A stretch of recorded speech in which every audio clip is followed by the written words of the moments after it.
Que a graça de nosso Senhor Jesus, o amor de Deus e a comunhão do Espírito Santo estejam com todos nós ao refletirmos nesta mensagem. Amém. O nosso texto bíblico do Evangelho nos traz parte de um ensino maior de Jesus naquilo que nós chamamos de a grande viagem para Jerusalém. Essa viagem está acontecendo desde o capítulo 9 de Lucas, onde nós começamos a acompanhar alguns fatos da vida de Jesus que vão nos acompanhar nas leituras bíblicas dos nossos cultos até o final de outubro. E ao longo desta viagem nós vamos acompanhando o Salvador e vemos que algo fica muito implícito no seu ensino a nós, que é preciso tomarmos partido, porque não é possível seguir a Ele e também as riquezas e os prazeres deste mundo. A gente viu nas mensagens de Deus falando sobre um irmão que queria o seu dinheiro, a parte que lhe cabia dos bens como uma herança. Vimos Jesus alertando sobre botar a confiança em Deus Pai e nunca no dinheiro ou nas coisas deste mundo. Nós vimos Jesus falando sobre a porta para o reino dos céus, que é uma porta estreita, e que se não deixarmos as coisas deste mundo para trás, nós não vamos passar por essa porta. Nós vimos também a importância de sermos humildes e procurarmos demonstrar com os nossos bens o nosso amor ao próximo. E vimos que servir a Deus não é uma tarefa simples, uma tarefa sem desafios, muito pelo contrário.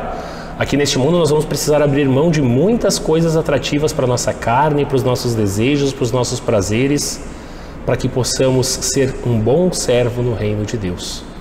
E por fim, vimos que a maior vontade de nosso Deus é salvar a alma perdida de um pecador. Deus ele quer buscar e salvar cada um de nós, porque é na salvação que se encontra o verdadeiro tesouro do nosso Deus. Não no dinheiro, não nos bens, não nos prazeres desta vida. E a parábola do administrador infiel, então, trata sobre mordomia dos bens. Mas ela fala também em diferenciar o que é fé dos frutos da fé. Ser um bom mordomo do Senhor passa pela compreensão correta do que são então os bens neste mundo. E não adianta nós querermos buscar um significado sutil para a parábola, passar a mão na cabeça do pecador quando lemos o texto. Porque o ensino bíblico ele não se trata em ser bonzinho e não roubar aquilo que não me pertence.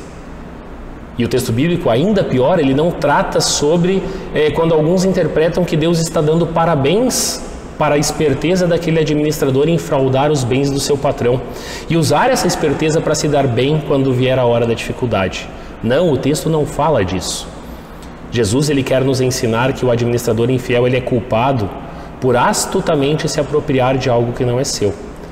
Mas ele diz, olhem para essa esperteza e vejam isso como um sinal de reconhecimento. Porque a esperteza, ela não foi dada para ser usada para uma boa mordomia própria neste mundo.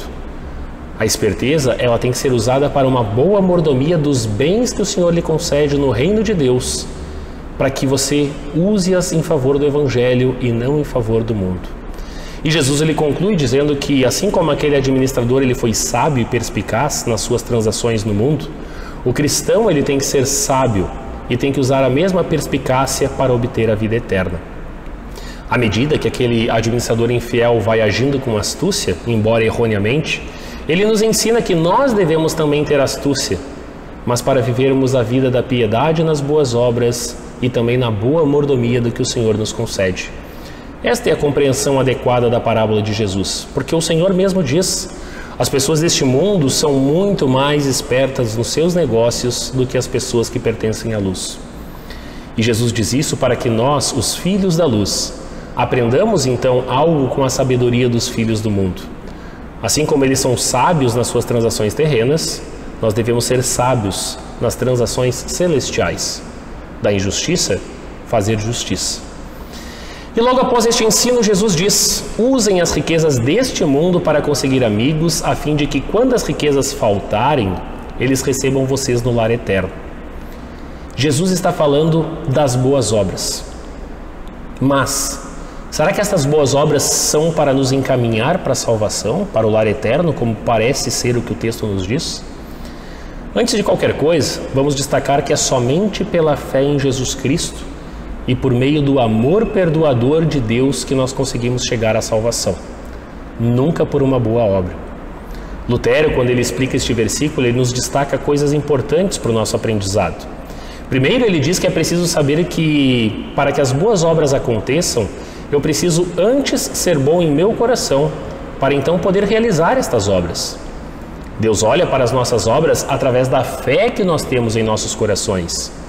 Uma casa, ela não pode começar a ser construída pelo telhado, mas pela base. Assim também as nossas boas ações precisam vir da fé, senão elas não são de fato realmente boas. E a segunda coisa que Lutero destaca é que Jesus neste ensinamento nos diz: eu agora vou falar de fé, tá, gente? Mas de como você deve provar a sua fé. Em diversos momentos a Bíblia fala dos frutos da fé separado propriamente da fé dita. Falam da conduta exterior, em outros momentos do interior. É como se o próprio Cristo te dissesse: eu estive com fome, com sede, eu estive sem abrigo, eu estive nu, doente na prisão e você não me mostrou nenhuma obra de misericórdia. Você nunca exibiu qualquer conduta exterior pelo qual tem mostrado a sua fé. Isso não significa que devemos nos ater a sermos espertos como o administrador infiel apenas na realização dessas obras, para que a gente não caia na tentação de achar que desta forma nós vamos obter a vida eterna. Por isso, esta passagem ela é vista de duas formas. Primeiro, que o homem deve procurar a salvação pelas obras, o que é algo falso, é um ensino doutrinário errado. E em segundo lugar, como uma consequência da fé, o que então é certo, o que é correto e é o que Deus quer nos ensinar. Portanto, meu querido irmão, você não deve buscar o céu através daquilo que você faz, mas aquilo que você faz deve surgir livremente como um fruto da sua fé. E esse sim é o resultado daquilo que lhe espera, a vida eterna. A vida eterna vai chegar por si mesmo sem você precisar buscá-la, mas por causa daquilo que Cristo fez por ti. E essa parábola do administrador infiel, ela nos mostra ainda que é importante usarmos então essa esperteza para conquistar amigos no reino de Deus. Saber ser um bom administrador dos bens do Senhor nessa vida faz parte da tarefa de levar Cristo para todos. Investir parte do nosso rendimento para arranjar amigos para o reino de Deus significa que nós estamos reconhecendo as bênçãos de Deus na nossa vida e nós queremos agora utilizar dessas bênçãos para que mais pessoas venham a conhecer a salvação em Cristo Jesus, venham a receber a verdadeira fé e assim se tornem um irmão cristão, ou seja, amigos no reino de Deus. Os bens são também para a evangelização. Nós devemos buscar amigos para que nos apoiem nas coisas da fé e não nas coisas do mundo. E em nossas igrejas, muitos membros não pensam nisso. Não lembram que devem ofertar como deveriam porque não entendem o que realmente são os bens e o que Deus coloca à sua disposição. Mas Jesus ele deixa bem claro no versículo 13 de que não se pode servir a Ele e às riquezas. O problema é que as pessoas são tão devotas ao seu dinheiro que esquecem quem é o verdadeiro Senhor. O velho homem ele faz com que a gente se apegue ao recurso palpável do dinheiro e se esqueça da promessa do nosso Deus, de que Ele nunca vai nos deixar desamparados. É mais fácil se deixar dominar pelo apreço ao dinheiro, pelos benefícios terrenos, pelos prazeres que as riquezas podem nos trazer, do que em usar uma parte justa desses rendimentos e ofertar para o reino de Deus, para que o trabalho da evangelização continue a acontecer. E aqui temos um alerta: cuidado, porque se você não tem ido pelo ensino bíblico e tem seguido o seu próprio caminho, se você acha que está buscando sustentação das riquezas injustas ao invés da graça divina, cuidado. O versículo 15, ele diz que tentamos ser bem vistos aos olhos do mundo. E quanto mais dinheiro e mais riquezas eu me apego e utilizo para ser visto bem aos olhos do mundo, isso vai se tornar uma abominação aos olhos de Deus. E abominação é uma palavra forte. É uma palavra que Deus utiliza poucas vezes na Bíblia. Mas quando ele fala da abominação, ele fala de coisas que de fato lhe desagradam muito, como o homossexualismo, a adoração a imagens, sobre enganar deliberadamente o próximo para tirar vantagem, e ainda sobre a abominável desolação referente ao grande terror do dia do julgamento para aqueles que terão a perdição no final. Não sejamos nós abominação para o nosso Deus. Não sejamos abomináveis na administração dos bens e das nossas ofertas ao reino de Deus. Porque o dinheiro e os bens, toda a nossa vida, pertencem a Deus. E a Ele nós precisamos prestar contas dessa administração. E se tudo que é meu é do Senhor, como administrar corretamente o que é de Deus? Ser um discípulo de Cristo é saber abrir mão dos privilégios que o dinheiro traz. É ser fiel e justo no pouco. É saber partilhar com os necessitados. É saber ofertar corretamente em nossa congregação. É seguir Jesus, é seguir sua cruz. É colocar-se como uma pessoa e uma comunidade, uma congregação que está a caminho do céu, apenas administrando aquilo que Deus concede. Por isso, meu querido e amado irmão em Jesus, a sua contribuição, a sua oferta, são apenas um sinal do muito que Deus tem dado para você.